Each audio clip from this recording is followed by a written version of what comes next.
Então vamos para mais um final de semana aí para fechar a conta, passar régua e chegar sábado, domingo, coisa mais linda, né, pessoal? Então o que temos para hoje?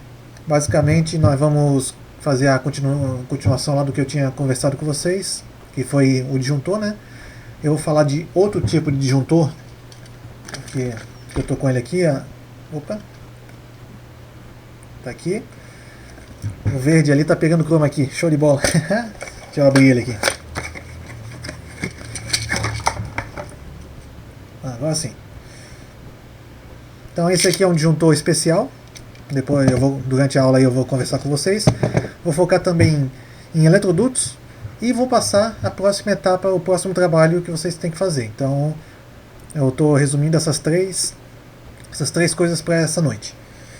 Então já, como é bastante coisas, agora está sendo em português bonito. Como temos bastantes coisas, vamos de imediato aqui. Deixa eu compartilhar minha tela com vocês. Aqui, beleza.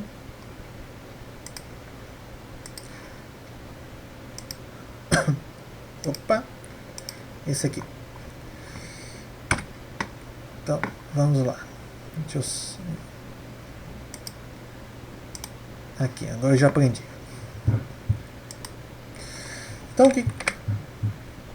Então, pessoal, primeiro eu vou focar no mais interessante para essa noite, que são as partes de eletrodutos. Nós tínhamos visto até então os condutores, né? Vocês estão trabalhando com aquele Excel para poder montar a divisão de circuitos.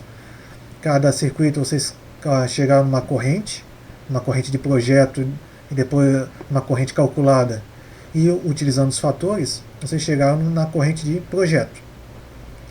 Essa corrente, por sua vez, favorece vocês desenharem ou escolherem o disjuntor apropriado para elas.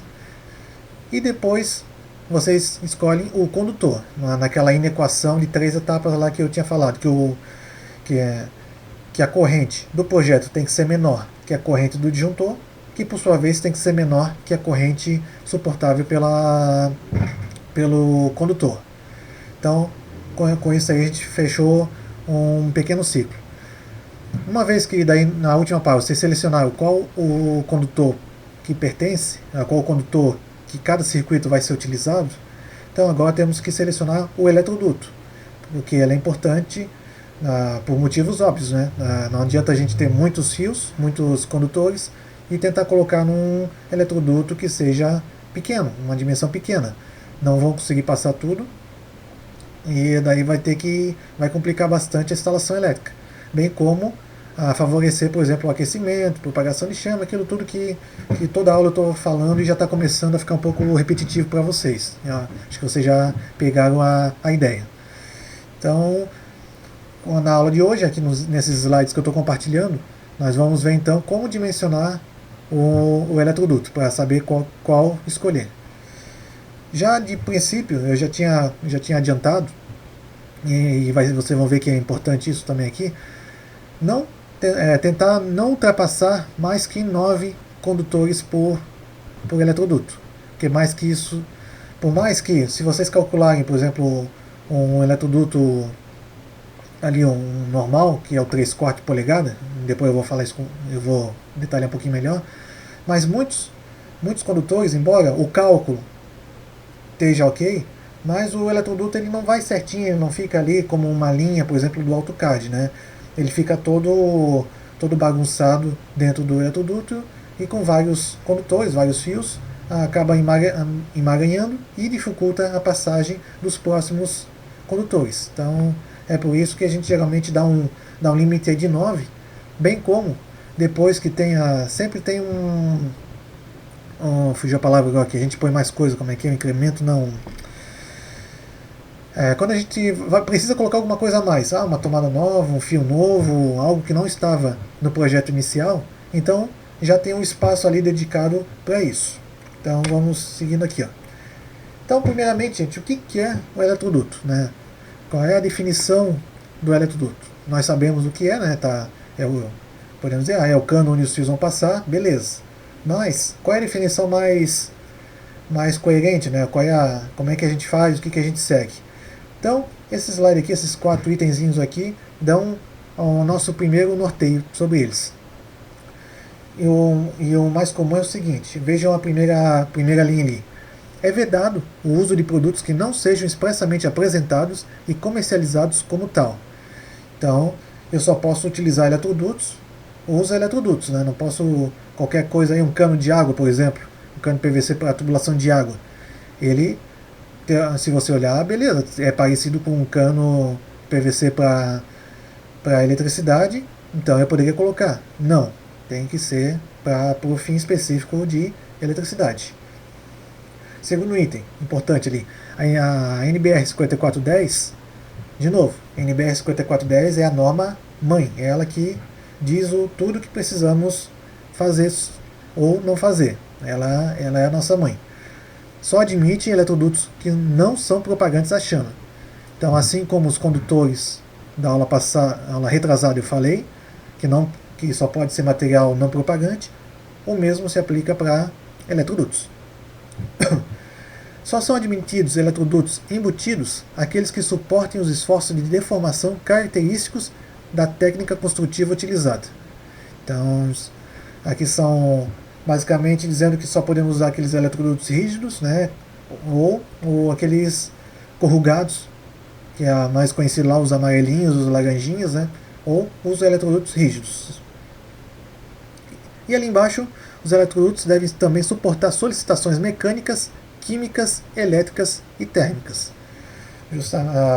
Então, é todo esse cuidado que nós temos que ter com os eletrodutos. Seguindo aqui. Para o correto dimensionamento dos eletrodutos, uma instalação elétrica, é necessário definir, aqui então vem o primeiro termo da noite, a taxa de ocupação do eletroduto a ser utilizado. O que é isso? Então temos o eletroduto ali, uma seção interna dele que é circular, os eletrodutos são circulares, né, na sua maioria, principalmente que a gente utiliza em instalações prediais residenciais. Existem eletrodutos que são quadrados, mas daí a gente troca o termo, a gente chama de canaletas, né? Mas vamos focar então aqui nos eletrodutos. Então, existem basicamente 3 taxas de ocupação, que estão ali embaixo, ali, ó, que é 53% por caso de um condutor ou um cabo, 31% por caso se tiver 2 condutores, ou 40% nos 3 ou mais condutores. Então nós vamos pegar ali o terceiro caso, que são 3 condutores ou mais, então nós vamos ficar com aquele número ali, 40% vai ser o que nós vamos utilizar. O que significa esse 40%? De novo, vamos pensar dentro do eletroduto ali, um círculo, né? Então nós podemos ir colocando condutores ali, de modo que ocupe até 40% daquela área interna disponível. É isso. Então essa tabelinha aqui, deixa eu tirar isso aqui. Essa tabelinha já é um guia rápido de bolso, digamos assim, que é o seguinte: se eu tenho aqui as linhas, são as seções dos condutores que eu vou estar passando por aquele condutor, por aquele eletroduto, e as colunas são o número de condutores. Então, se eu tiver, por exemplo, aqui, ó, né, vamos pegar um exemplo aqui, o terceiro link, ó. Não, aqui 2,5, que é o mais comum para a gente usar em casa. Então, se eu tiver num mesmo eletroduto somente fios de 2,5 dentro desse eletroduto, ó, se eu tiver 2, 3, vamos pegar aqui 5, tenho 5 condutores de 2,5 passando nesse eletroduto. Então a gente faz aqui um cruzamento e vai nos dar um eletroduto de 20 milímetros. Tá? Então assim fica aqui a dimensão que a gente vai ter que utilizar, é um condutor de 20 milímetros. Então é uma tabelinha fácil de fazer, desde que todos os condutores dentro desse eletroduto sejam da mesma seção. Se tiver condutor com 2,5 e outro com 4, então aí a gente já não. Aí vocês têm 2 opções. Ou majoram, então todos são de 4, ou tem um cálculo mais à frente que eu vou discorrer aqui com vocês. Mas a outra coisa importante era isso aqui, ó.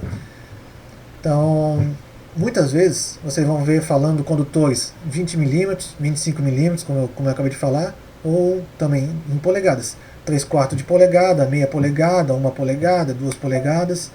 Então aqui é uma tabelinha que tende a dar uma ajuda para você para fazer essa conversão. Ou seja, aquele 20 milímetros que eu tinha falado é a mesma coisa que um condutor, um eletroduto de 3/4 de polegadas, tá? Se fosse 25, era 1 polegada. 32, 1 1/4, e assim vai até 4 polegadas. Numa residência, ou num apartamento, então vocês vão ver muito essas duas linhas, 3/4 e 1 polegada. Então isso vai ser muito comum, esses dois aí. E aqui vai uma recomendação, tá, gente? Se porventura vocês pegarem algum que chegar em meia polegada, passem para 3/4. Isso aí o eletricista que for fazer a instalação vai agradecer bastante vocês. Até por questão de ter que mais à frente alguma ampliação, passar mais algum condutor, alguma coisa. Então, tentem, quando for fazer o projeto, que o eletroduto mínimo, a dimensão mínima dele, de vocês, vai ser 3/4. Então é de 3/4 para cima.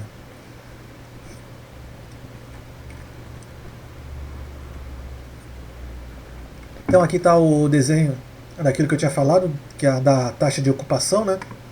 Então vamos pensar aqui, o eletroduto ele tem o diâmetro interno, diâmetro externo, bem como os condutores. Mas veja que somando toda a área dos condutores, tem que dar no máximo 40% da área disponível aqui do eletroduto, para poder dar uma boa acomodação, poder ter uma circulação aqui de ar, aquela história de sobrecorrente, poder circular o ar, não ter problema de sobreaquecimento e por aí vai.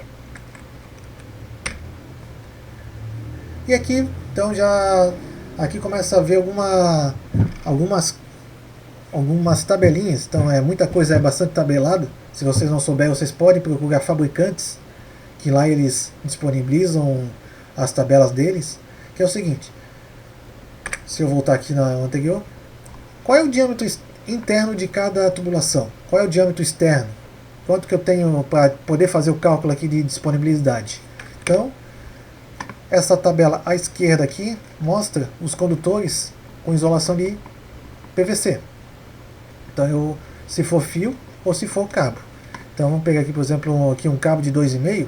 O diâmetro externo dele é de 3,7 milímetros. E sua área total, 10,7 milímetros quadrados. Então, isso aqui vai ser muito importante para nós, um pouquinho mais à frente, que se a gente não tiver aquela tabela lá, aquele guia rápido que eu falei, como é que eu vou calcular então o eletroduto? Então nós vamos precisar de dados dessa tabela aqui, dos condutores, e as tabelas aqui da direita são dos eletrodutos.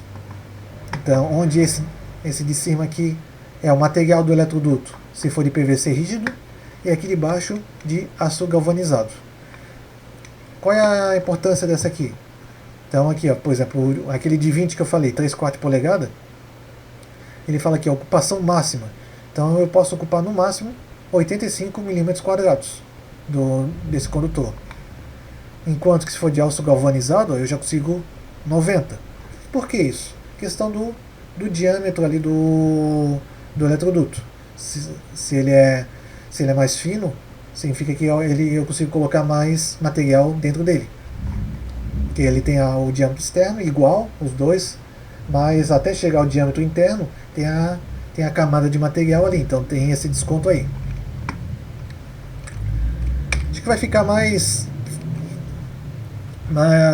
claro um pouquinho à frente, porque aqui é o seguinte, aqui vem então a fórmula que vocês vão ter que utilizar caso tenham essa miscelânea de condutores, para poder calcular qual é a melhor seção de eletroduto para ser utilizado em cada trecho.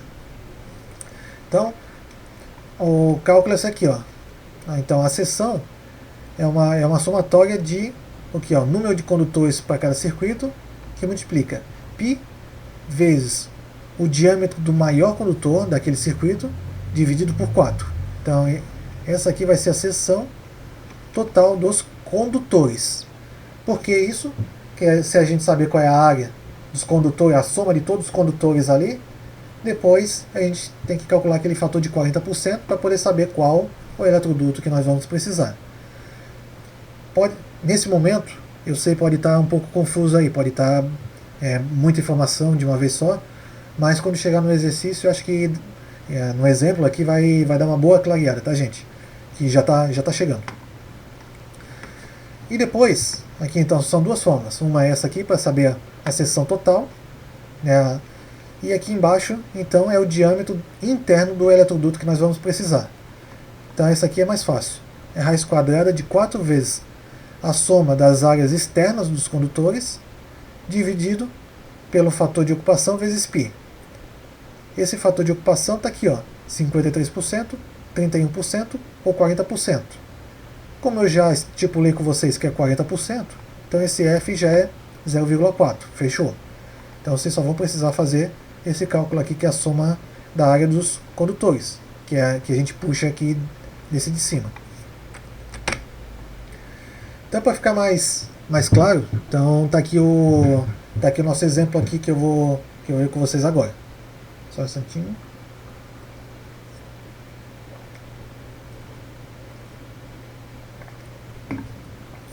Então pensa aqui, ó, determinar o diâmetro mínimo do eletroduto. Então qual é o eletroduto? Já estou pegando aqui, ó, rígido de aço carbono. Então, rígido de aço carbono. Então nós já estou dizendo para vocês que vai ser essa tabelinha aqui de baixo aqui, ó, e não essa de cima. No geral vai ser essa de cima. Então já fiz um que a gente vai pouco usar para poder trabalhar um pouco com as duas. Como vocês vão usar muito essa. E na verdade a diferença aqui são só os números. Então não tem muita complicação com isso. Vamos lá. Capaz de conter os condutores. Ó, são 4 circuitos monofásicos de mesma instalação, todos com condutores isolados com PVC, sendo 2 circuitos com condutores de 6 mm, então eu já estou dando a área externa aqui para vocês, um circuito de 4 mm quadrados, um circuito com 2,5 e o condutor de proteção dos 4 circuitos é de 6 mm. Então vamos entender. Esse aqui foi um texto corrido, né? Então o que vocês vão... Basicamente o que é? Vocês vão pegar um trecho lá do... Opa, deixa eu focar aqui a câmera. Um trecho do AutoCAD lá de vocês. E vão dizer, esse trecho aqui tá passando 4 circuitos. Então, são todos... Aqui, ó, sendo que ali dentro então, tem 2 circuitos que tem 2 condutores de 6. Então tá... Cadê? Tá aqui, ó. Eu errei aqui. Não, tá certo. 2 circuitos com 2 condutores cada. Então, se são 2 circuitos com 2 condutores, na verdade são 4 condutores de 6 mm. Um circuito com 4 mm, então tá aqui, cada circuito fase neutro, pelo menos, né? Depois, na verdade, o mais coerente seria fase neutro e terra. Mas, estou só pegando aqui no momento aqui um exemplo para vocês pegarem os números. Então tá aqui, opa, cadê o meu mouse? Tá aqui. 2 de 4 mm e um circuito com condutores de 2,5. Então tá aqui, um circuito, então fase neutro tá aqui. E tá passando um único condutor para os 4 circuitos de 6 mm. Na verdade isso aqui não é uma coisa certa de se fazer, né? Porque o certo é ter um condutor de proteção para cada circuito. Isso eu já tinha explicado para vocês. Mas, no resumo desse exemplo aqui, então tá aqui. Então temos 4 fios, digamos assim, de 6 mm, 2 de 4 mm, 2 de 2,5 e um de 6. É isso que nós temos aqui. Então, o que eu tenho que fazer? Para chegar no diâmetro aqui, então eu vou somar, vai ser 4 vezes a soma da área dos condutores, né? Então, opa, o parênteses aqui ficou errado aqui. Não, tá certo.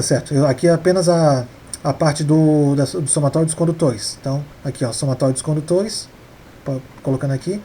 Então, ó, é 4 de 6 milímetros, 6 milímetros, 18,1. Então tá lá, 4 vezes 18,1, esse primeiro trecho.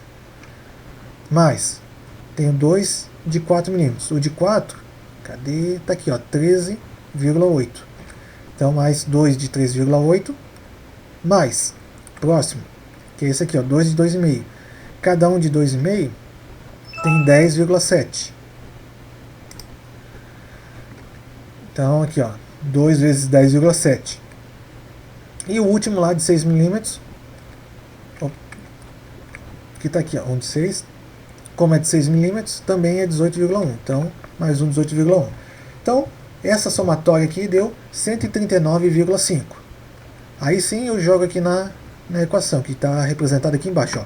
4 vezes essa somatória, 139,5, dividido por 0,40, que é aquele fator de 40%, multiplicado por π. Jogando isso na calculadora, 21,1 milímetros. Então esse é o diâmetro mínimo que eu aceito do eletroduto. Então daí nós vamos lá na tabela do eletroduto rígido. Então vamos ver aqui. Deixa eu voltar.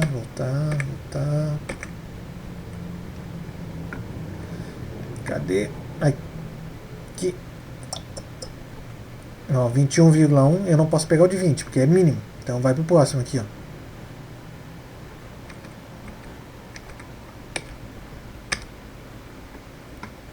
Então tá aqui, ó. Opa, um erro de digitação aqui. Então é simplesmente isso, gente. Então daí vejo que a parte, embora pareça complicado aqui, é só vocês somarem as áreas dos condutores, multiplicar por 4, dividir por 0,40 vezes π. Pronto, deu um número mínimo. É só você vai lá na tabela, pega o número que tiver depois dele e pronto. Então não é nenhum bicho de 7 cabeças agora, assim que vocês viram um exemplo, né?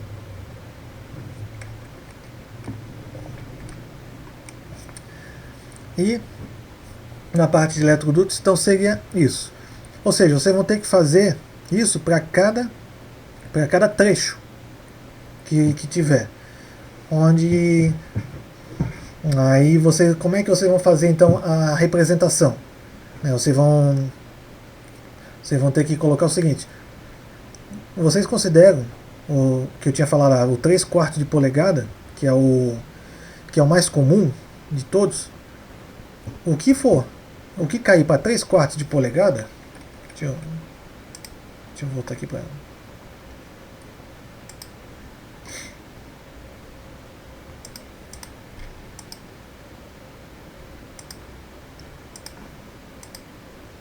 aí, fica mais bonitinho assim. Aqui. Opa. Pronto.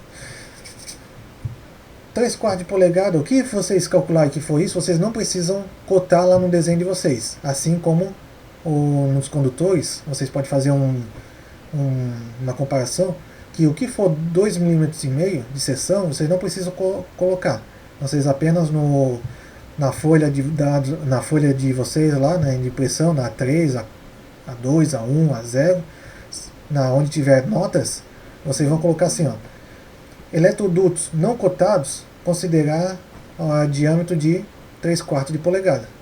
E os demais que der 1 polegada para cima, aí vocês vão colocar aí vocês colocam no desenho. Essa comparação é igual a seção do condutor. Onde for 2,5, vocês não precisam colocar. Vocês só vão cotar então em circuito de iluminação, que é 1,5, e no que precisar de uma corrente maior, por exemplo, chuveiro, que vocês vão colocar 4 ou 6 milímetros, ou alguma tomada de uso específico, né? 4, 6 milímetros também. O condutor que está vindo para o disjuntor de entrada, que é o principal, que soma todas as correntes, ali também vai ser um condutor de 10 ou 16 milímetros. E bem como daí da plumada para trás. Mas isso eu vou conversar daqui a pouco ainda hoje com vocês. Então aí, gente, eu praticamente encerro a parte de eletrodutos. Se tiver dúvida, claro, vocês podem perguntar, depois eu resgato, ou agora mesmo, não tem problema, tá? Senão eu vou já para a próxima etapa aqui, que é falar sobre a parte de proteção usando o DR. O DR é um instrumento muito valioso, porque é o seguinte, os disjuntores que nós temos aí nos nossos quadros elétricos, a função dele praticamente é fazer proteção contra sobrecorrente e curto-circuito, que foi o que eu apresentei semana passada, né? Mas, se vocês forem ver num modelo mais geral, mais amplo, essa proteção é pro equipamento. É para proteger a TV, para proteger o micro-ondas, proteger tudo que for ligado na tomada, né? Mas agora temos outro equipamento que é para proteger o ser humano, que é para nos proteger, que é o DR. Já vou dizer o que significa essas siglas aí, mas todo mundo já ouviu falar, que é o diferencial residual. Então eu tenho um exemplo aqui, deixa eu ver se a minha câmera é boa o suficiente para vocês conseguirem enxergar. Ele não está dando foco, né? Está até pegando o chroma key aqui. Então, tá aqui a traseira dele para colocar no trilho. Opa, aqui. Então, se vocês olharem, ele é muito parecido com um disjuntor qualquer, né? Mas já vou conversar com vocês para ver qual é a diferença de um para o outro. Então eu vou compartilhar minha tela novamente aqui.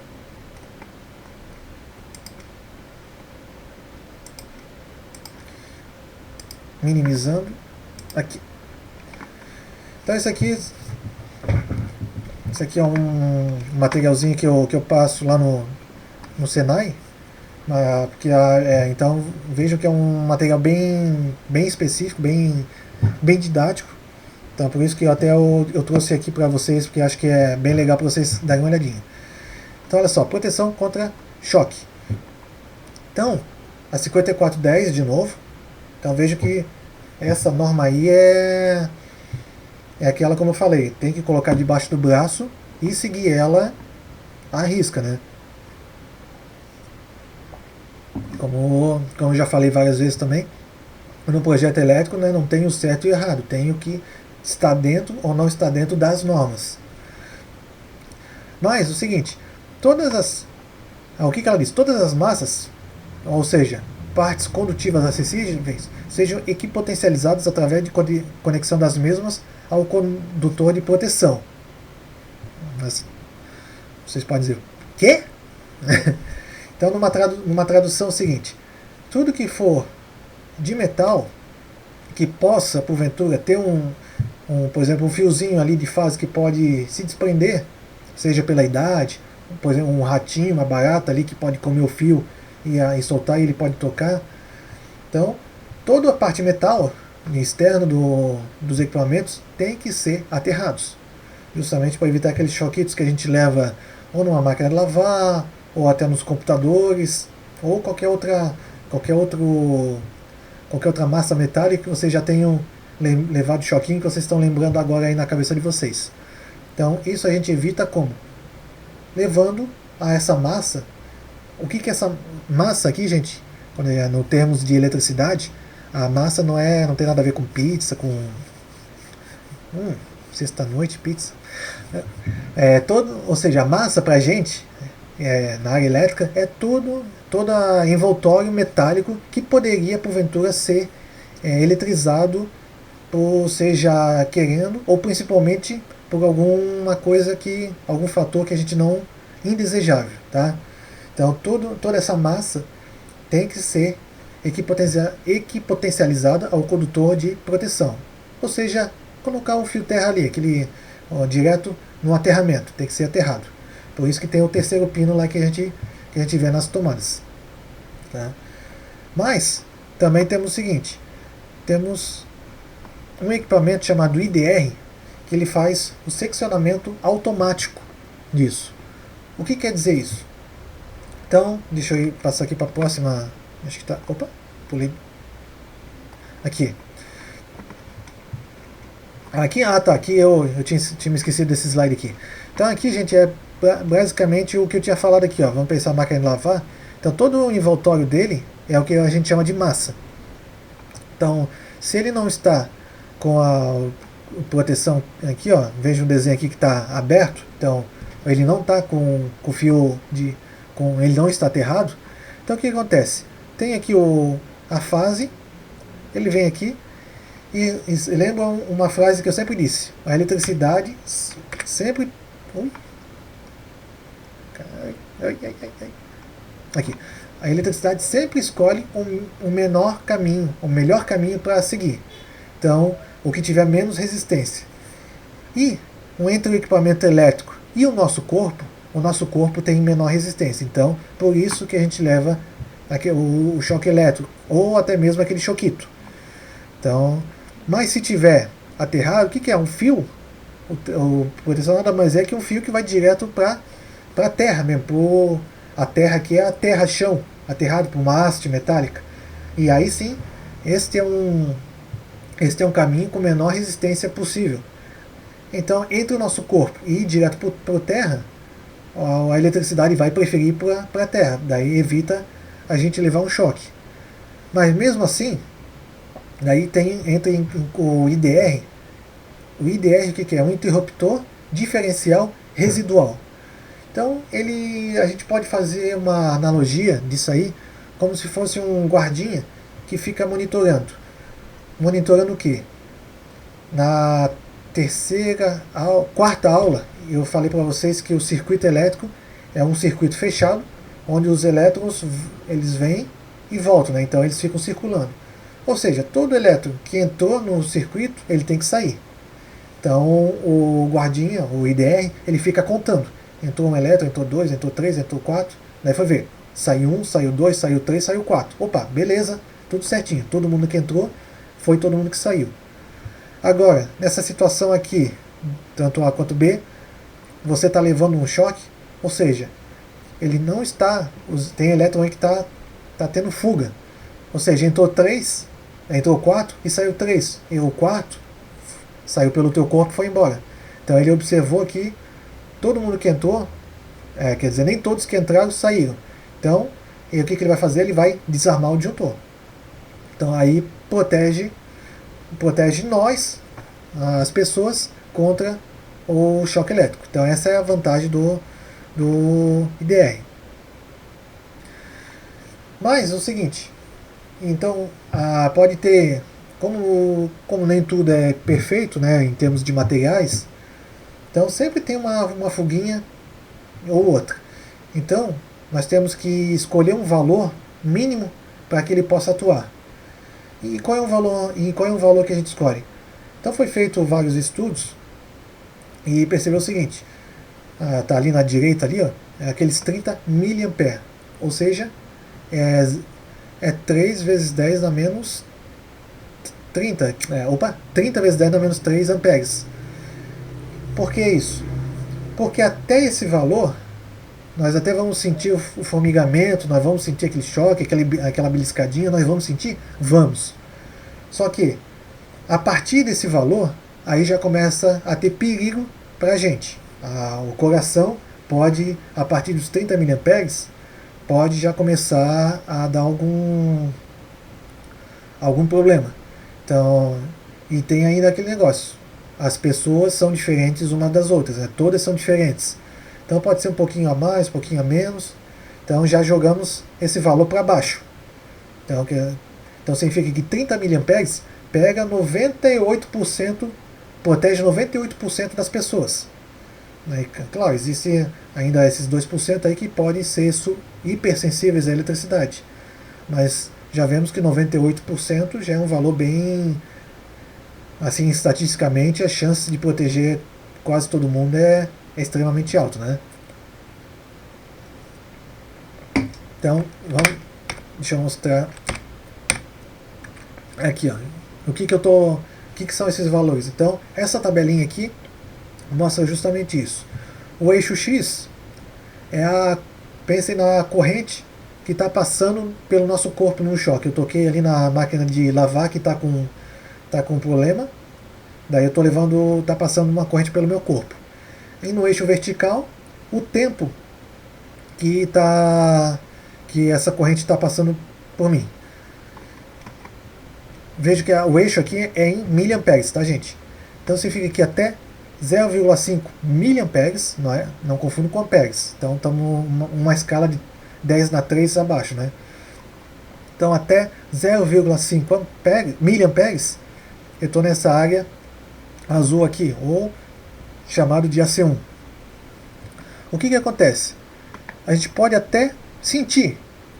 Às vezes pode acontecer, por exemplo, no computador, tu sente aquele minúsculo formigamento. O que isso pode causar com você? Nada. Esse aí é um valor que não... No máximo tu vai dizer assim, tô sentindo aqui, ó, e pronto. Então, tá tranquilo, tu pode... Vejo que a diferença aqui do AC1 para AC2 é uma reta vertical. Ou seja, eu posso ficar com essa corrente passando pelo meu corpo para sempre, sem problema nenhum.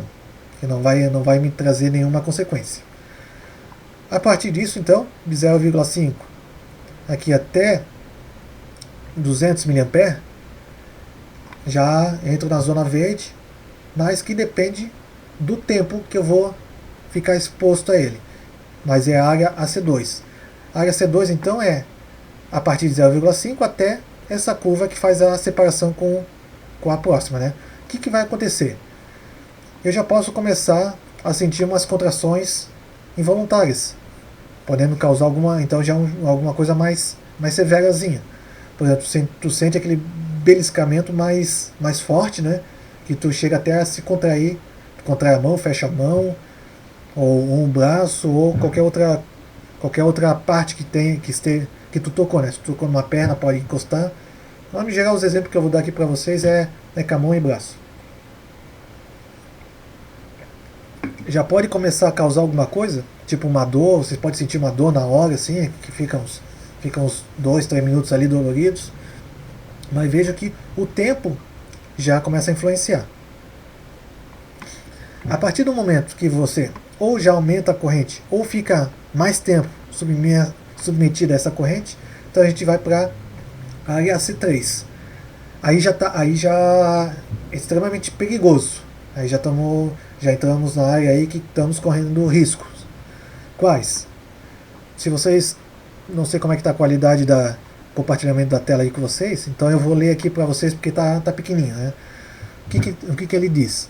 Fortes contrações musculares e voluntárias.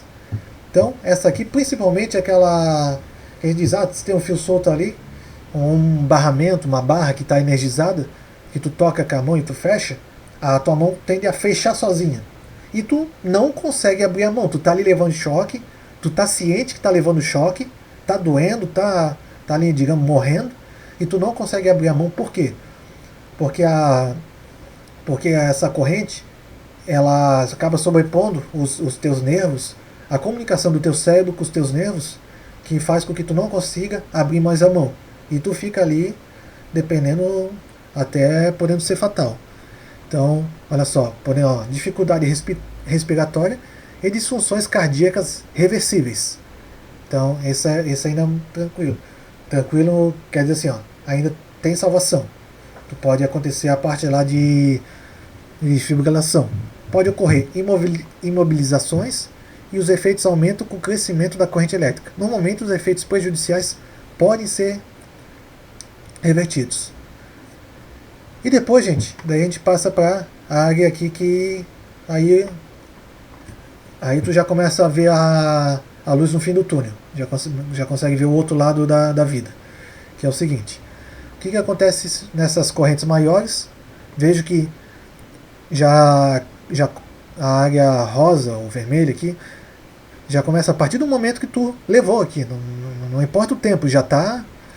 A partir dali tu já pode ter o seguinte. Efeitos patológicos graves podem ocorrer, inclusive paradas cardíacas, paradas respiratórias, queimaduras e outros danos nas células. A probabilidade de fibrilação ventricular aumenta com a intensidade de corrente com o tempo. Então, gente, o que é isso?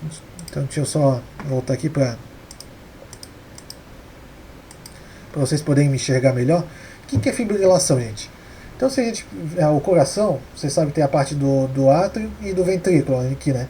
O que faz? O átrio, ele aperta, que empurra o sangue para baixo, e o ventrículo depois ele fecha, que empurra o sangue para todo o corpo. Então ele fecha aqui, empurra para baixo e aqui. Então fecha, fecha. Então esse é o famoso tum-tum, tum-tum, tum-tum, tum-tum. Então é isso que normalmente acontece. Eu tô todo... deu ruim aqui. Aqui tá melhor. Agora é o seguinte, e se levar o choque dessa natureza que eu tinha falado, então o coração aqui no tum-tum, daí quando levou o choque, o coração fica assim, ó. Ele fica vibrando. Ou seja, ele nem se contrai, nem se expande. Ele fica meio trêmulo ali. Então é quase que uma parada cardíaca. Só não é parada cardíaca porque ele está ali todo descompassado, trêmulo, sem saber o que fazer. Sabe aquela pessoa quando leva um susto, um baita de um susto, não sabe nem para que lado fica o chão? Então é mais ou menos por aí. E o que faz para reverter? Então justamente ele precisa levar outro choque daquela mesma intensidade, que é os famosos, né, o desfibrilador, que a gente vê em filme lá, que é uma alta carga concentrada, que é descarregado uma vez só na pessoa. Que põe uma... Deixa eu levantar um pouquinho. Que é uma parte aqui perto do coração e outra aqui na lateral. E é uma porrada só que a pessoa chega... vi um Robocop aí. Que a pessoa chega até se levantar, né? De tão... num soco só. Igual a gente vê em filme mesmo. Afasta! Oi? Não, é porque tava no clima ali, né? Eles pedem pra afastar, né? Porque se estiver encostando, leva o choque também. Ah, sim. Exatamente. Só tava no clima do filme. O pessoal gostou do plano de fundo aqui, ó, show. Matrix. Estão falando aí que vai ter o Matrix 4 aí. Vai ficar show. Vai vir. O Keanu Reeves agora eu tô mais preocupado com o Cyberpunk lá. Vamos ver como é que vai. Então, pessoal, aqui, ó. E é o seguinte, veja que dependendo das curvas aqui, ó, probabilidade de fibrilação, então tu tá indo numa área meio mais fininha aqui, 5%. À medida que tu vai, ó, 50%. E nessa área aqui, acima de 50%. Então, as chances mesmo, sem contar aqui de queimação, como eu falei. Então, vejo que aqui mostra certinho o perigo de se levar um choque elétrico, né? Então, para a gente ter essa... E aqui eu não estou falando nada de equipamento. Justamente que essa parte, quem trabalha com equipamento é o disjuntor, né? E para a nossa proteção... Opa, então tá o DR. Então, por dentro do DR, então, aqui dentro desse equipamento que está na minha mão aqui, é justamente isso aqui. Eu tenho uma bobina aqui, um toroide, que é o seguinte, ó, vejam, esse toroide aqui é o guardinha que eu tinha falado com vocês, que ele fica monitorando aqui, ó, todo mundo que entrou, e tem que ser todo mundo que tem que sair, porque aqui ele faz uma soma vetorial aqui, e se der zero, beleza, então significa que não vai gerar nenhum campo magnético aqui, então não vai acionar essa bobina aqui. Esse relé aqui, basicamente o que faz? Se ele acionar, ele puxa aqui, que desarma aqui, ó, os contatos. Nesse lado direito aqui ele mostra certinho o seguinte, tem aqui, ó, opa, deu um contato aqui com a massa ou com a pessoa vai levar um choque aqui, então já começa a descarregar para cá, ou seja, quem desceu aqui está diferente de quem está subindo, então gera um campo magnético aqui que induz essa bobina aciona aqui e pau, desarma. Então ela já ajustada para quê? Uma diferença que a partir de 30 mA já atua e salva a gente. Então veja que na teoria, ele é um bichinho fantástico. É um troço bem bolado, né? Bem bolado. E qual é a diferença de instalação? Porque se vocês Vocês conseguem ver aí na minha câmera ali? Ah, não. Deixa eu fechar aqui o compartilhamento de novo. Uhul. Aqui. Se vocês derem uma olhada, vejam que tem quatro terminais aqui. Então esse aqui é um... Porque no disjuntor eu só conecto as fases, né? Só a fase. O neutro não vai no disjuntor. E o terra também não. No DR, o neutro também vai. Então ele tem um borne específico pro neutro. Que nesse caso aqui é o primeirão aqui. Ele até tá... Ele fica escrito ali. Acho que você não vai conseguir. Não. Depois eu vou comprar uma câmera melhor aqui, uma webcam melhor. Mas enfim, vão as três fases aqui. E o neutro também. Então diferente do disjuntor simples, o termomagnético, que só a fase é conectado. Se for uma fase é um terminal, se for duas fases são dois, trifásico 3. Aqui no DR, então, se uma fase tem dois, duas fases tem três e três fases tem quatro. Quatro terminais, né? Sempre um a mais. Então nesse caso aqui, esse que está na minha mão, é um DR tetrapolar. Então voltando aqui a compartilhar a tela. Eu tenho uma experiência com DR. Boa ou ruim? Eu acho que nunca vai acontecer de novo, assim, mas pode ser. Eu fui num cliente e tava caindo DR direto. E a gente procurando e nada, e desmonta tudo, e nada. Aí fomos descobrir, era um carregador de celular que ele botava na tomadinha da mesa e a fonte estava encostada no azulejo. Aí tava dando fuga ali e desarmava o DR. É um ótimo exemplo, show de bola. Porque tu vê que qualquer foguinha ali estava indo pro azulejo, podia estar indo numa pessoa, né? Então. Mas já pensou um troço, né? Se encostasse o dedo ali no carregador não ia dar nada, mas mesmo assim é tão pequena que ele detectou e foi. Não, é bem isso. Então até assim, ó, gente, aproveitando o que ele falou, é show de bola o exemplo. O DR, as pessoas ou elas amam ou elas odeiam. Principalmente porque é o seguinte, as instalações têm que ser muito bem feitas. Porque se alguém fizer meia boca, um eletricista em meia boca fizer, qualquer fuguinha desse, igual o exemplo ali que ele deu, o DR vai desarmar. Então as pessoas vão dizer que não presta, é ruim, vão querer tirar o DR, quando na verdade ele está percebendo que tem uma fuga, né? Ele tá fazendo o trabalho dele direito.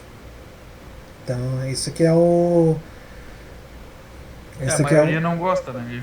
Exatamente. Eu já fui até no Paraná para resolver um problema de um DR que desarmava e num apartamento lá, zeradinho, assim, ó, o cara ia ter que tirar o forro todo de gesso para poder achar. E aí eu tenho um aparelhinho que ele mede o fase e o neutro junto, não só se eu fosse com um multímetro ali, né? Mas eu conseguia ver, depois eu descobri que o neutro tava de um DR e tava no outro. Aí só fiz essa mudança, daí tipo assim, tu botava qualquer coisa na tomada, desarmava. Aí eu só fiz a mudança, eu coloquei no DR certo e resolveu. Mas o cara ia ter que desmontar tudo lá, porque não ia descobrir. Bah. Já tinha levado todo mundo já. Bom que tu conseguiu observar. Poxa, parabéns, hein? Isso aí... Cagadão, não foi de experiência não, foi... Tem um aparelhinho que mede certinho, daí eu desliguei tudo. Aí eu fui ver, tipo assim, pô, tá vindo o fase aqui, mas não tá vindo neutro. Então, daí fui descobrindo, daí fui no quadro e vi que tava invertido. Daí. Mas foi sorte de principiante. O eletricista também foi um cabeça de nabo também, né? Aqui ó, nesse... Oi? Acontece, né? Ah, sim, isso é normal também. Não. Muito Só tô querendo dar uma... Mas é verdade. E até o seguinte, gente, como é que a gente sabe faz o teste, se o DR está funcionando, então? Eu ponho o dedo na tomada ali para testar se ele vai me proteger mesmo? Acho que não é muito arriscado, né? Então, ali nesse slide que vocês estão vendo aí que está compartilhado, ali embaixo, tem uma foto de um que é igual ao que eu estou na mão aqui. Então, ele tem duas áreas azuis ali. O da direita basicamente é o liga e desliga, igual um disjuntor comum, né?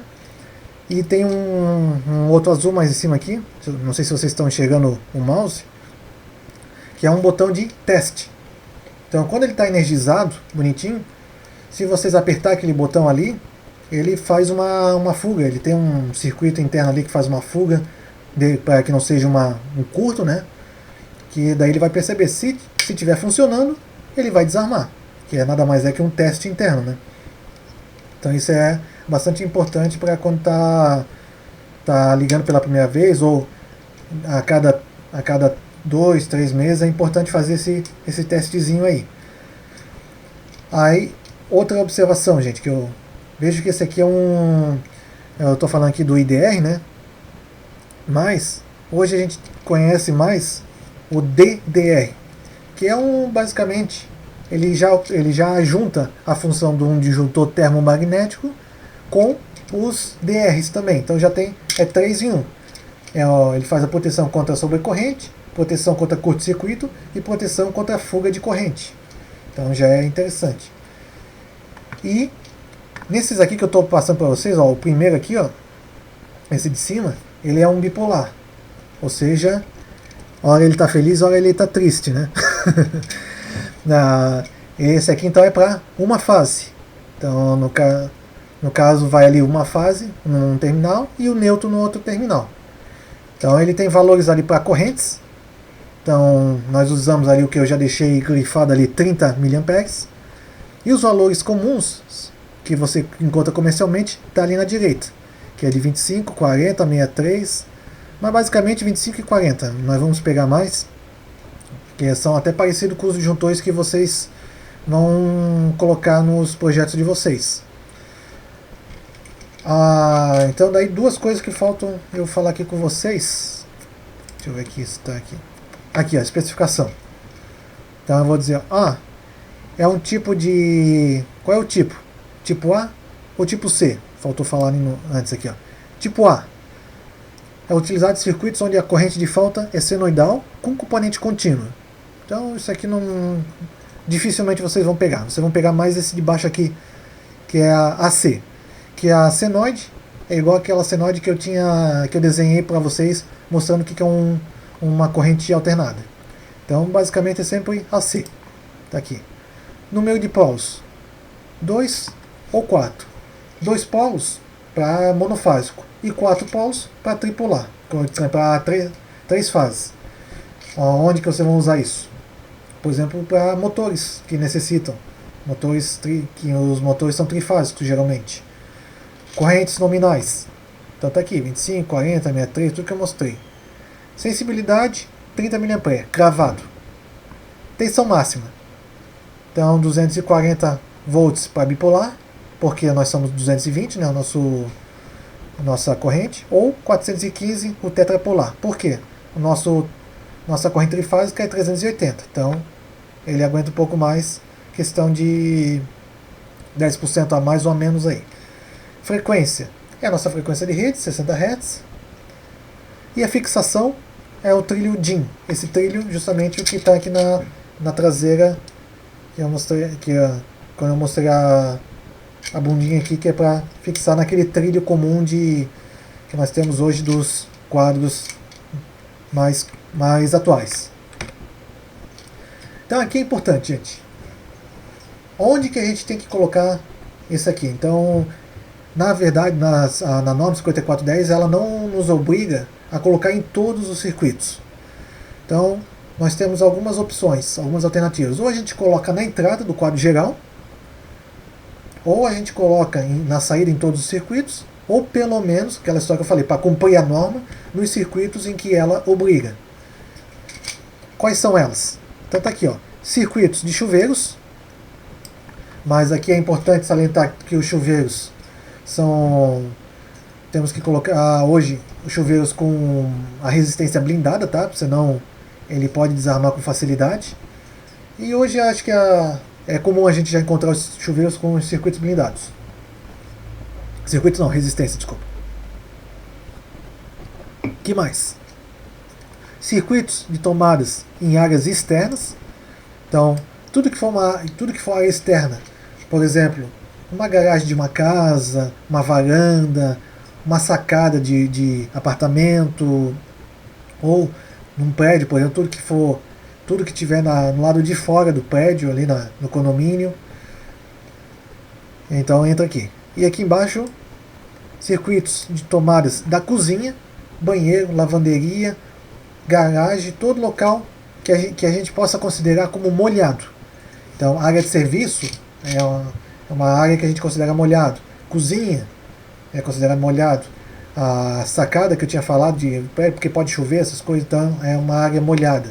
Garagem, porque a mesma coisa, a chuva pode entrar e deixar o piso molhado, daí diminui a resistência entre você e o chão. Então tudo isso a gente considera como área molhada. Então é obrigatório o uso de um DR. Aí qual é a desvantagem principalmente disso, gente? Preço. Os DRs não são equipamentos caros, né?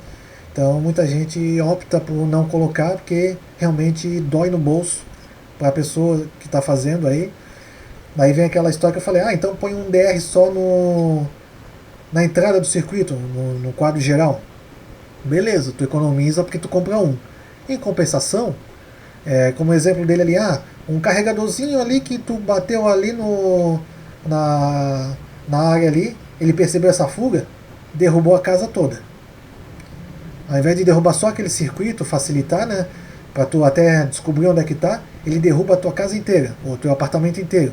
Então isso é perigoso. É perigoso no sentido de que qualquer coisinha vai estar caindo a casa. Então aí a paciência do proprietário em dois toques vai embora, né? Então, tá aqui, gente. Aqui eu falo então do DDR que eu tinha falado, né?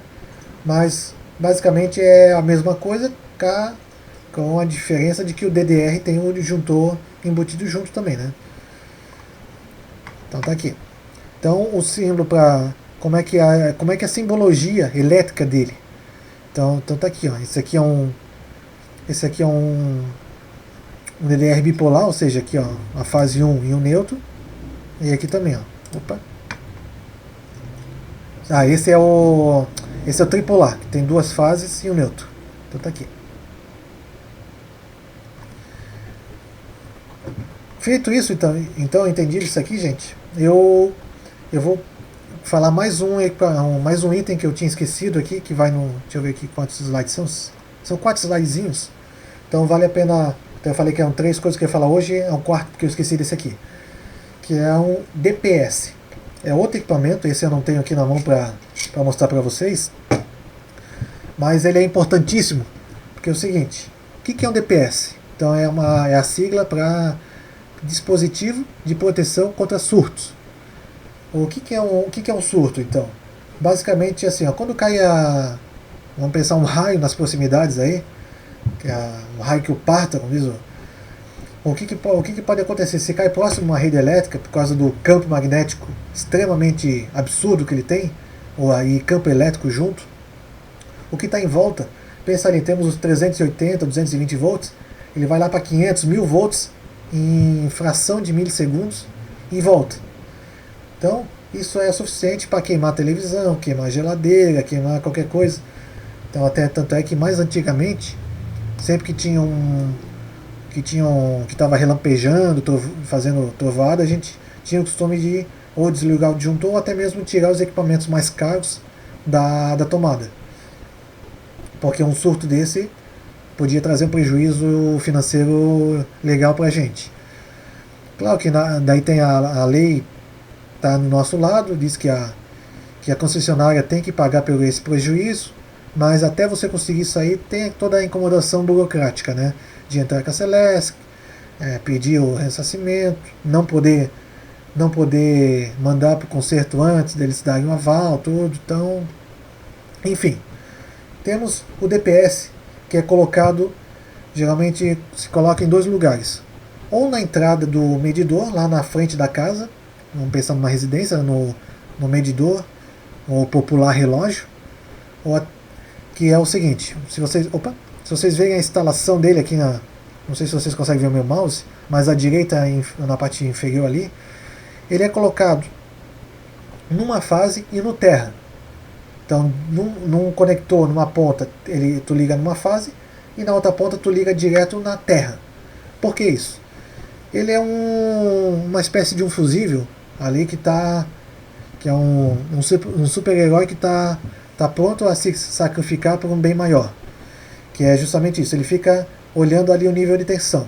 Quando passar, que é nesse surto aí que deu um raio perto da nossa casa, a tensão foi lá para as cucuia, então ele deixa que todo esse excedente passe por ele, que descarregue para a terra, evitando que vá para dentro da casa. Então ele se sacrifica por esse bem maior. Então ele é equipamento de tiro único. Uma vez que aconteceu isso, ele protegeu a tua casa, morreu. Então é necessário fazer uma troca dele. Tu tem que fazer uma reposição igual um fusível quando queima, e tu tem que trocar. Então essa é a função dele. Então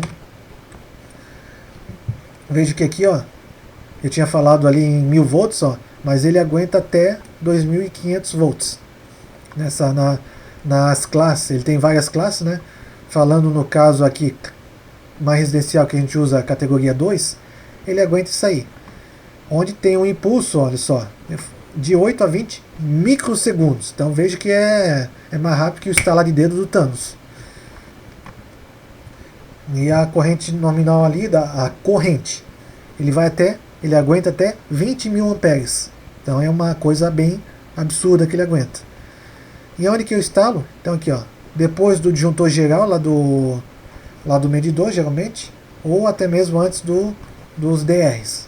Então são tudo equipamento aí para proteção que nós temos. Aqui então tem um desenhozinho aqui de como que é um quadro, então, como é que é um quadro de distribuição. À esquerda é um esquema elétrico e à direita temos uma foto real dele. Então vamos começar com o mais fácil, que é a esquerda aqui, ó. Nós temos as 3 fases, RST, trifásico, mais o neutro, e por último aqui a proteção. Então vejo, esse primeiro equipamento aqui, ó, onde só estão vindo as fases, esse aqui é o disjuntor termomagnético, que é o disjuntor comum aí que vocês conhecem. Logo abaixo eu tenho o DR, que é esse que estava na minha mão aqui, e que é o que a gente viu na aula de hoje. Então veja, tá vindo aqui as 3 fases, um em cada borne, mais o neutro aqui também. Então liga, é o tetrapolar que eu falei. E daqui sai para os circuitos, então vai para os disjuntores para cada um. E aqui à esquerda eu tenho 2 barramentos. Então vejo quando eu falo em barramento, agora vejo aqui, ó, é uma barra mesmo de cobre com vários parafusos, para vocês poderem colocar os fios direto nele. Então vocês põem ali o fio e apertam ele. Um para o neutro, e outro para o terra. Então vejo que eu uso também a terra, e uso essa sigla aqui, PE, proteção elétrica. E à direita aqui, entre o disjuntor principal e o DR, esses 3 aqui são os DPS. Um para cada fase, e no final todo mundo ligando no terra. Então é assim que funciona a ligação de um quadro principal. Então daí aqui à direita já fica uma maçaroca aqui que depois eu vou deixar vocês aí dando tentando entender, fazer a comparação. Mas vocês conseguem ver com o seguinte. Aqui, ó, onde eu estou selecionando, aqui está o barramento de neutro. Veja aqui a coloração do fio azul. O outro lado à direita aqui, onde estão os fios verdes, a concentração, são os barramentos, é o barramento de terra, de proteção.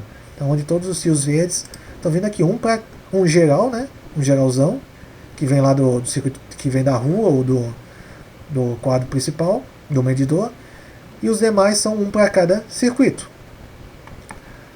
Aqui então, esse primeiro aqui, que eu selecionei, é o disjuntor trifásico, o disjuntor geralzão. Esse aqui é o meu DR. À direita aqui então temos os DPS. E aqui a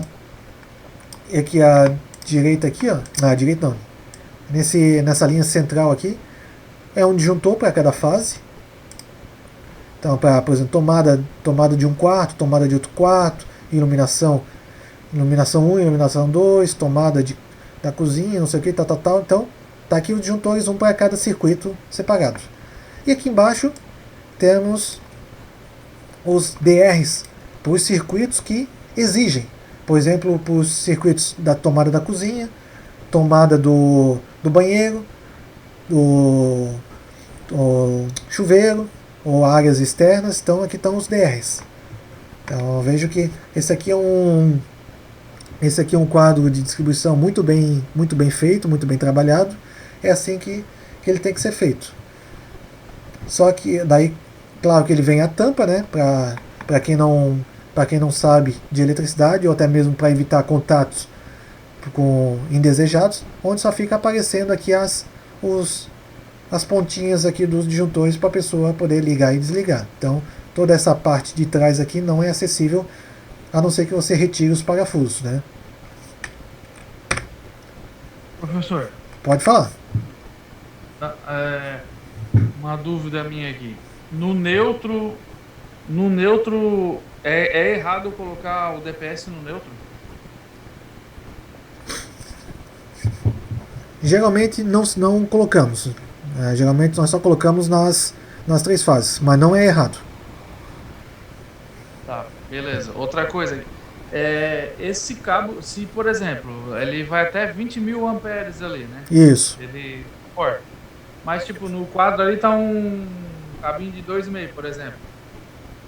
Teria que uma bitola mínima, assim, uma dimensão mínima do cabo neutro ali, ou tendo essa conexão é o suficiente para ele dissipar? Não, tendo o DPS, que ele vem da rede, então ele está vindo ali de cima, ele já vai passar direto pelo DPS, porque o DPS vai oferecer menor resistência. Então não vai chegar nos cabos de 2,5. Mas no terra, que nem na foto ali, ó, dá de ver que o terra que estão ligados no DPS ali, ele é bem fininho, ó. Assim, não é um 10 milímetros, não é um, sabe? Aí tem um mínimo do terra para isso? Sim, boa pergunta.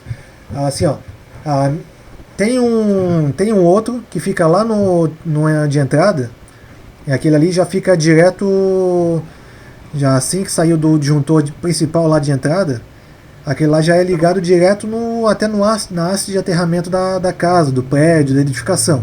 Então lá tem um condutor, uma bitola maior, de 10 milímetros, 16 ou 25. Esse aqui, esse aqui é digamos assim, um backup, para caso não seja suficiente lá de trás, que geralmente é. Então tá, fechou. Obrigado. Show. Então, com isso, gente, daí eu terminei aqui a última parte aqui de proteção dos equipamentos aqui. Então, nós já falamos do disjuntor, daí falamos agora do DPS, e depois do DR e DPS. Vai ter uma aula mais à frente que eu vou falar com vocês sobre para-raios. Então, aqui também, que é o chamado SPDA, que é o Sistema de Proteção de Descargas Atmosféricas, né, que é outro tipo de proteção. Mas com isso, então deixa eu apresentar aqui para vocês o seguinte. Eu tinha passado para vocês semana passada, deixa eu abrir aqui caso alguém não tenha vindo. Dropbox, Sociesc, 2021.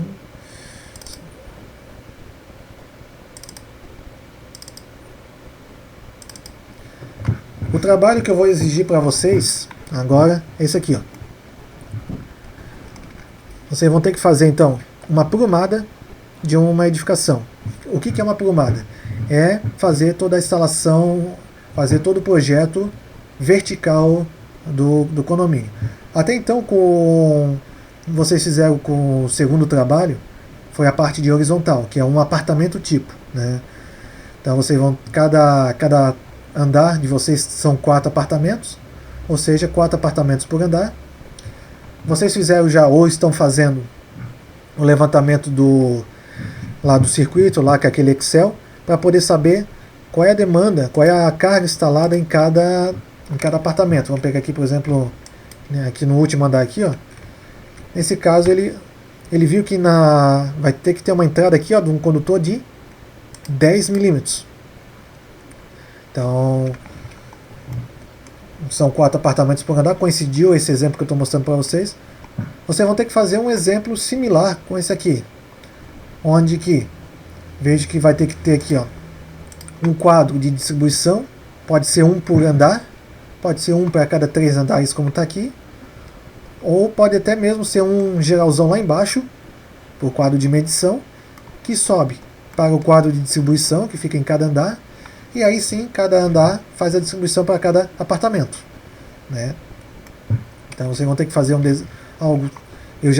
Acho que eu já passei isso aqui para vocês. Se não passei, eu vou passar agora durante esse final de semana, para vocês fazerem exatamente parecido com isso aqui. O que vocês vão ter que observar aqui? Ó, vejo que aqui tem um transformador de entrada na frente. Geralmente nos edifícios tem um transformador na frente, né? Nesse caso aqui de 13.8 kV, que é o comum que nós temos aqui também. Nossa rede de média tensão é 13.8 kV, ou 13.800 volts.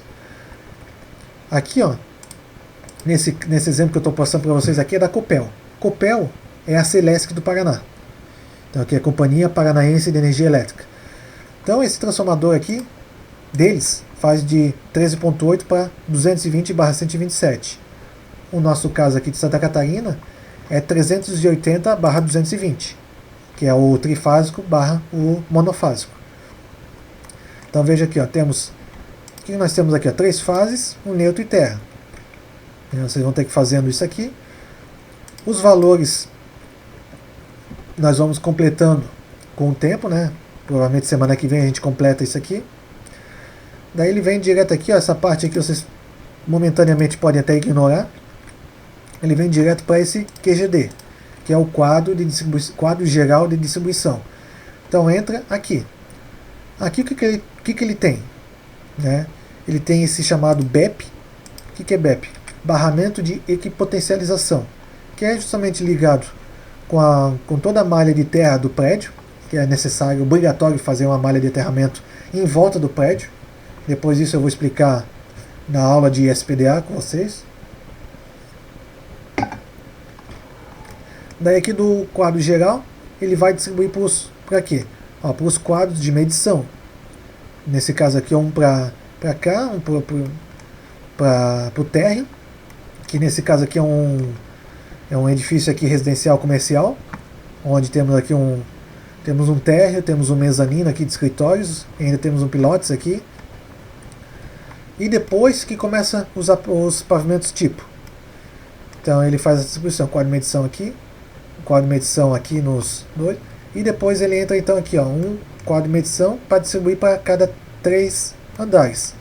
Aqui também, aqui os próximos 3 e aqui os próximos 3. E depois temos um quadro aqui importante, que é o quadro do condomínio. Então tudo que pertence ao condomínio tem que passar antes por esse quadro aqui. Aí sim depois vai vir então aqui, ó, o quadro de distribuição do térreo, vem por subsolo, vem aqui por quadro de distribuição desses aqui dos escritórios, e depois aqui, ó, temos 2 aqui que está subindo, subindo, vai até o ático. Então nesse caso aqui temos provavelmente então deve ficar nesse apartamento aqui, por exemplo, o salão de festas deve ficar no ático, né? E temos um lá para os elevadores, que fica lá na casa das máquinas. Bem como no subsolo, temos também aqui, ó, para poder fazer iluminação e tomada das garagens, né? E das bombas de recalque. De recalque não, de cisternas. Então, basicamente, é algo semelhante nisso aqui que vocês vão ter que fazer pro prédio que eu vou passar para vocês. Como é que vai ser o prédio de vocês? Já está aqui. Então, esse aqui é o prédio de vocês. Então, temos aqui, ó, temos o térreo, tá aqui. Eu vou ter um subsolo para garagens, né? E já de cara Então esse aqui, esse prédio aqui que eu passei para vocês, ele é puramente residencial. Então já vai direto para o apartamento tipo, pavimento tipo. 1, 2, 3, 4, 5, 6. 6 andares, 6 pavimentos tipos. Daí depois temos o ático. Ou se vocês quiserem transformar em cobertura também. Aí, mas é interessante colocar.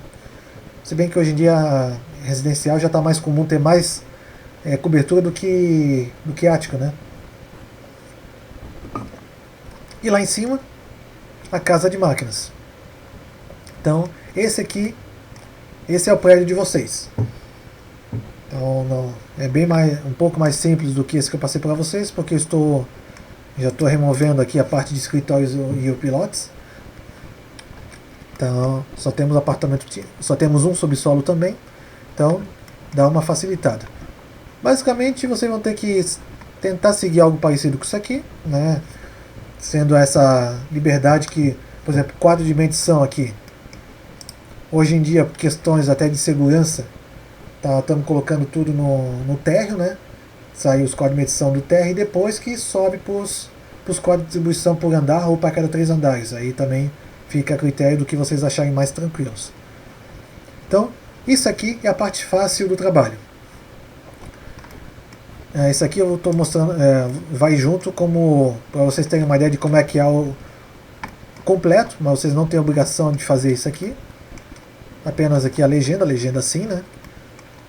Aqui o detalhe de como é lá no lado de rua, o poste. Então isso aqui eu vou depois mostrar para vocês como é que é o da Celesc, mas é muito parecido com isso aqui, muito parecido mesmo, né? E aí vem a parte mais que vai necessitar um pouco mais de estudo de vocês, um pouco de atenção, que eu mostrei isso aqui para vocês. Basicamente, aqui em cima, ó, é onde começa, ó, a derivação da Copel, ou no nosso caso vai ser derivação da Celesc, né?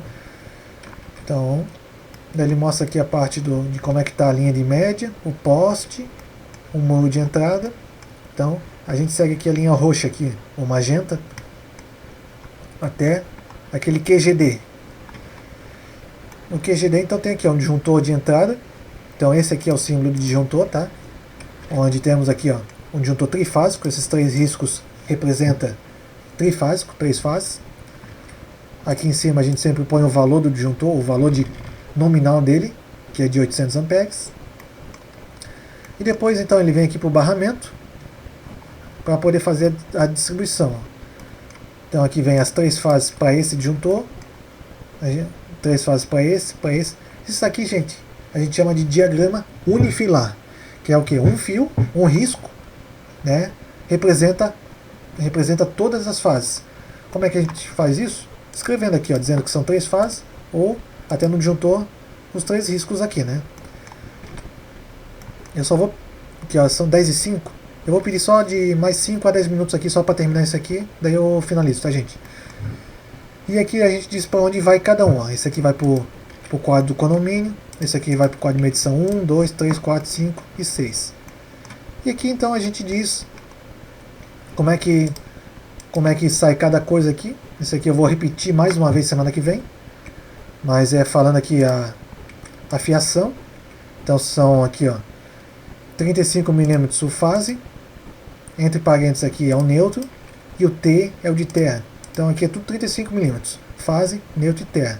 Esse 3 aqui é porque são 3 fios de 35, são 3 fases, né? Aqui o EPR é a isolação, pode ser PVC, EPR ou XLPE. Esse 1kV é a isolação também, só que em nível de tensão. Qual é a tensão que ele aguenta? Qual é a tensão de isolação? Então tá em 1kV, beleza. E aqui a tubulação. Então aqui fizemos para, por exemplo, para não ter um fio grandão lá de 4, 5 polegadas, ele separou em 2 fios de 2 polegadas e meia. Isso facilita. Então passa uns fios num eletroduto e um pouco no outro eletroduto. Fez a separação aqui. Então aqui vem para a medição. e da medição, então ele faz a distribuição para o próximo aqui, que é o quadro de distribuição do condomínio. E aqui, então, ó, chegou no disjuntor. Aqui nesse caso ele fez um DR principal. Então esse aqui, ó, fez um símbolo do DR para todo mundo aqui, geralzão. Então vem aquele problema que eu falei, se porventura deu uma fuga nessa aqui de máquinas, cai todo mundo. Aí, então esse é o perigo.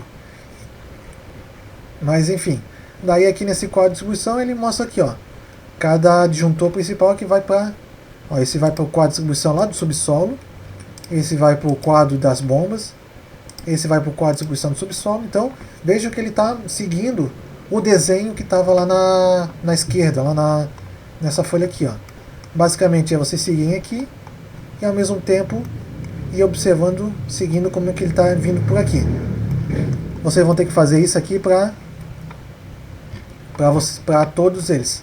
Basicamente é interessante, às vezes eu recomendo, tem gente que essa dica ajuda e tem gente que essa dica atrapalha, tá? Então vejam qual vai ser o caso de vocês. Ao contrário, de trás para frente, da direita aqui para a esquerda, onde a direita é o último quadro lá, ó, quadro do subsolo. Então daí vem certinho aqui, ó, a iluminação da garagem, as tomadas da garagem, aí outra iluminação, outra separação do tug, e temos aqui um reserva. Então ele vem aqui, ele diz cada um aqui, cada tomada, cada seção, cada eletroduto e tal, para somar. Daí ele vem aqui, ó, carga total instalada. Por enquanto vocês pegam essa carga total aqui. Aí, deu aqui 3.740 VA. E vai vindo, daí ó, pra cá, aí chega naquele disjuntor do condomínio. Daí agora vamos pro próximo aqui, que é o quadro de bombas, quadro do subsolo, quadro do térreo. Então ele vai do final pro início. E aqui, ó, quadro do apartamento tipo, multiplicado por 52. Nesse caso aqui ele já fez um geralzão para todos os apartamentos. Vocês podem fazer um para cada andar. Então vocês têm essa liberdade aqui para fazer como vocês acham interessantes. Desde que os números fechem, perfeito. Tá? Eu não lembro se eu já passei isso aqui para vocês. Se eu não passei, eu vou passar. Tá? Para vocês terem uma ideia de não ser. E aqui daí temos umas notas aqui que é normal a gente colocar nas notas normais. Deem uma lida, né, para ver, porque isso aqui tem coisa aqui que pode ser, que pode nem ser útil para vocês. Daí vocês tiram. E aqui as simbologias para vocês se entenderem. Aqui que é o transformador. Aqui que eu falei, ó, disjuntor de um polo, 2 polos e 3 polos. Aqui está o DR, uma lâmpada, um bornezinho, um relé, tal, caso seja útil ou não. Tá, gente? Então, com isso, vocês com o apartamento tipo lá, agora vocês vão ter trabalho de ter que ir calculando agora os eletrodutos. Vocês vão ter que ir calculando a seção que eu já tinha passado semana passada, mas vocês já vão ter que ir fazendo.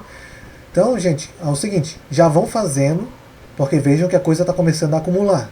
Então não deixem para o final, porque senão a coisa vai ficar muito ruim para vocês. E sem contar que é o seguinte, isso aqui exige um trabalho muito grande, daí vocês vão ter as provas das outras disciplinas, né? Então a ideia é o seguinte, deem prioridade para já fazendo isso aqui, porque senão a coisa vai complicar e vocês não vão ter tempo. É a experiência que eu digo para vocês poderem ter que estudar para as outras matérias, para as provas das outras matérias, vocês poderem estudar com mais tranquilidade. Vantagens, vocês podem fazer em equipes, né, em duplas, então cada um faz, vocês podem ir jogando, um faz, o outro corrige, ou um faz uma coisa ou outra, aí vocês têm a liberdade. Eu recomendo que um faz uma parte aí e outro faz a mesma coisa depois para poder ver se fecha. Todo mundo faz a mesma coisa, todo mundo estuda igual, tá? E deixa eu ver aqui o que mais. Professor, Pode falar. do apartamento lá a gente tem que fazer também. Sim, vocês têm que fazer. Por isso que eu já tinha passado antes aquele Excel, para vocês poderem ir já preenchendo, facilitando. Por quê? Aqui, ó, vocês vão ter que preencher tanto aqui, para poder saber qual é a seção no geral, na entrada, né? Bem como no lado de cá, né, vocês vão ter que fazer isso aqui, ó, que é justamente saber Tá. quanto. Oi? É como se fosse um apartamento desse prédio aí. Exatamente, um apartamento desse prédio. Tá. Beleza. Então daí, justamente para Mas o que poder. a gente vai entregar é só isso aí. É isso aqui. Mas para poder fazer isso aqui, vocês precisam fazer o que já estava antes, né? Tá? Lembrando que é o seguinte, gente, aqui é mais tranquilo assim em partes em que vocês fazem em partes, mas em compensação é ruim porque ela vai seguindo, né? O que você fez antes influencia no que você vai fazer depois. E põe uma coisa na cabeça o seguinte, não, vocês nunca vão fazer uma única vez e ficar pronto, tá? Sempre vai ter retrabalho, então não desanimem, isso faz parte. Eu até hoje tenho que, muitas coisas que eu faço, tenho que refazer 2, 3, 4 vezes.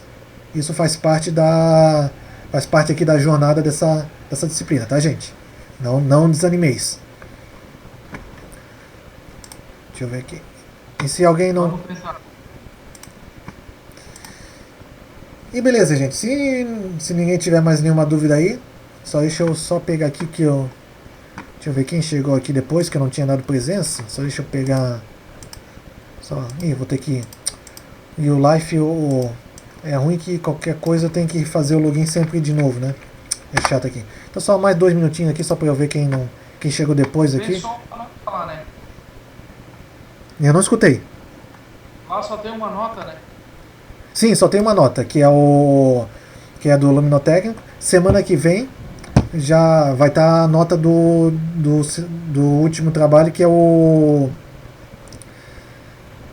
Circuito. Exatamente, que é do apartamento tipo. Tá. Mas já saibam que hoje eu passei o terceiro trabalho, que é a aprumada. Eu vou deixar mais escrito, com mais formalzinho lá tanto no Classroom quanto no YouLife. Beleza. Então só deixa eu, pra fechar a noite aqui, só deixa eu ver quem chegou atrasado aqui, que não tinha dado presença, que foi o Diogo. O Diogo chegou, beleza, que não tinha ainda. O Emerson chegou também. A Isabela chegou também. O Lucas não. Sheila. O Eduardo já tinha dado presença. Beleza. Daí só faltou aqui a Sheila e a Stephanie. Nenhuma das duas. Então beleza, só falta hoje então só o Lucas, a Sheila e a Stephanie. Meus queridos, uma excelente noite para vocês aí, um ótimo final de semana. E principalmente, vão trabalhando por isso aí, porque olhando assim, a parte ali da aprumada, que é aquele da esquerda, é fácil, né? Relativamente fácil, mas o da direita exige mais dedicação. Então, vão fazendo aí aos poucos, não deixem acumular, principalmente, que eu para não ter aquela desculpa de que tem não vai ter as outras notas, os outros trabalhos, as outras provas. Então já façam agora, para ir fazendo pouquinho a pouquinho, para quando chegar mais à frente estarem mais zen, mais light. Ok, gente? Uma ótima noite, bom final de semana e até sexta-feira que vem.